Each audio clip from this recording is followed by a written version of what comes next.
Hey everyone, welcome back to Corporate Decoder, the place where we try to make sense of all that corporate jargon. Today we're diving into a proxy statement from Neuraxis, a medical device company. It sounds like a snooze fest, but trust me, there's some interesting stuff in here about who's calling the shots and where the company might be headed. It's like peeking behind the curtain to see what's really going on. This is basically a notice for their annual stockholder meeting. It tells investors what's on the agenda and how to vote. Think of it as the company's way of asking its owners, the stockholders, for permission to do certain things. It's crucial because it covers electing directors, picking their accounting firm, and a big decision about potentially issuing a bunch of new stock. The main reason for the meeting, stockholders need to vote on several key things. They'll be electing 6 directors, basically the board of advisors who steer the company.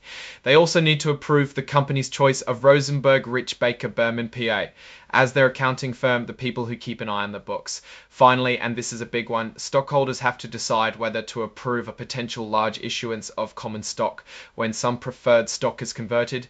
This last one could change the whole ownership structure of the company. This particular item on the agenda is related to the NYSE American Stock Exchange rules. It's about getting the go-ahead to issue a lot of new shares of common stock, specifically when their Series B preferred stock gets converted. The rule kicks in if the company wants to issue 20% or more of its outstanding shares. This is important because issuing that many shares can significantly dilute the value of existing shares. When a company issues a lot more stock, it's like slicing a pizza into more pieces. Each piece or share becomes smaller. This is called dilution. It means each existing share now represents a smaller percentage of the company. As of March 31, 2025, there were a little over 7 million shares of common stock out there. Holders of these common stock shares get 1 vote per share. They also have something called Series B preferred stock, and there were over 4 million of those outstanding. These preferred stockholders also get to vote, but their vote is based on how many common shares their preferred stock could turn into. For voting, they're using a conversion price of $3.80 per share. The document explains that for voting purposes, each share of Series B preferred stock can be converted into common stock at a price of $3.80. This means the number of votes each preferred stockholder gets is tied to how many common shares they could get if they converted. It's important to remember this is just for voting. The actual conversion might be different. When you add up all the common stock votes and the preferred stock votes, they have a total of over 9.5 million votes out there. This is the pool of votes that will decide on these important company matters. The company is really pushing for people to vote. They're urging everyone to cast their vote promptly, whether they plan to attend the meeting or not. You can vote online, by phone, or by mail if you get a paper copy. The board is telling everyone how they think you should vote. Vote for electing the directors. Vote for approving their pick for accounting firm, and vote for allowing them to issue more shares from the preferred stock conversion. The company is footing the bill for getting all this information to stockholders. They might also ask their directors, officers, and employees to personally reach out to stockholders, but they won't be getting extra pay for doing so. This table shows who owns a big chunk of the company's stock. It breaks down ownership by major stockholders, named executive officers like the CEO, and all the directors and executive officers as a group. Massimo Corporation, a company out in California, owns almost 11% of the stock. Brian Hanash owns just under 11% of the company. Roswin Master Fund owns nearly 10%. The business address for this fund is in Canada. They have the right to get a lot more shares if they converted their preferred stock, but they agreed to keep their voting power under 10%. Altogether, all the executive officers and directors own over 26% of the company's stock.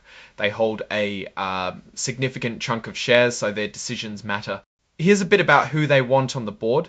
The people who will be advising and overseeing the company's direction. They have 6 nominees, each with a little blurb about their background and experience. Brian Carrico has been with the company since 2012 and the CEO since 2018. Dr. Christopher Robin Brown is a co-founder of the company. Bradley Mitch Watkins has experience in the medical device sector. Beth Kaiser has experience in executive roles in population health. Kristin Fairch has been president and CFO of Capri Communities. Gilad Aharon is a co-founder of Rosalind Advisors, the same fund we talked about earlier that has a big stake in the company. The board says that Bradley Mitch Watkins, Beth Kaiser, Kristin Fairch, and Dr. Gilad Aharon are independent directors. This means they don't have relationships with the company that could cloud their judgment. The audit committee, which keeps an eye on the company's finances, includes Kristen Farge, Bradley Mitch Watkins, and Beth Kaiser. Kristen Farge is the head of the committee. The compensation committee, which decides how much the executives get paid, consists of Gil Aaron, Bradley Mitch Watkins, Beth Kaiser, and Kristen Farge. Dr. Aaron is the chair of this committee. This section talks about how much the top executives are getting paid. It shows salaries, bonuses, and stock awards for the CEO and other highly compensated officers. Okay, let's check out the executive pay. Brian Carrico, the CEO, made nearly $576,000 in 2020 salary and a bonus. Timothy Henricks, the CFO, pulled in about $628, 870 SOC award as a hiring bonus. Dr. Thomas Carrico, the Chief Regulatory Officer, made around $369,000. This table shows any stock options or unearned stock that the executives haven't yet cashed in, so what they could potentially get in the future. They have something called the 2022 Omnibus Securities and Incentive Plan. It's basically a way to give stock and other incentives to employees, directors, and consultants. The company has employment agreements with the CEO, CFO, and a couple of other top execs. These agreements lay out their salaries, bonuses, and what happens if they get fired or leave the company. If Brian Carrico gets terminated without cause, he could receive a severance payment equal to 3 times his base salary plus CRB Croftelbrush for 18 months. Here is the information regarding the relationship between compensation actually paid TEF to our principal executive officers, TEPEO, and non-PEO named executive officers 10OE, and certain financial performance of the company for the fiscal years listed below. In 2024, the CEO, Brian Carrico, got about $578,000 in total compensation. The non-CEO executives averaged about $460,000, but if you invested $100 in Neuraxis, it would have been worth only $37 at the end of the year. They also had a net loss of over $8 million. These are deals or transactions the company has with its executives, directors, or major stockholders. It's important to make sure these are fair and above board. The company has some old loans that were supposed to be paid back by 2 of its founders. These loans are old and haven't been paid back, so the company doesn't expect to get that money back at all. To prevent funny business, Neuraxis has a policy that any deal with an executive or major stockholder has to be approved by the audit committee. This helps make sure everything is fair and transparent.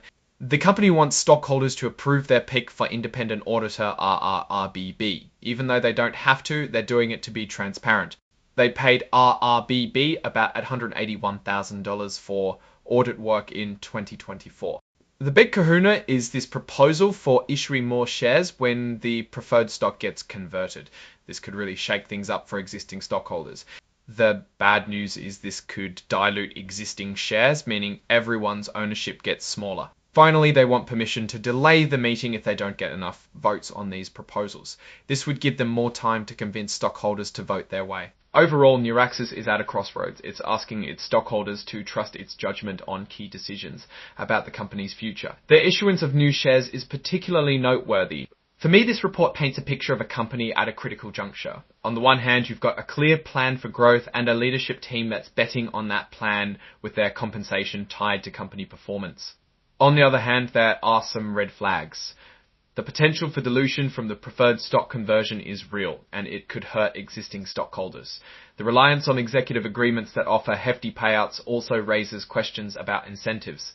The company's direction hinges on its ability to execute its growth strategy. If it can, the dilution from the share issuance might be a worthwhile price to pay. If not, the stock price could suffer, and those executive payouts might look a little less justified.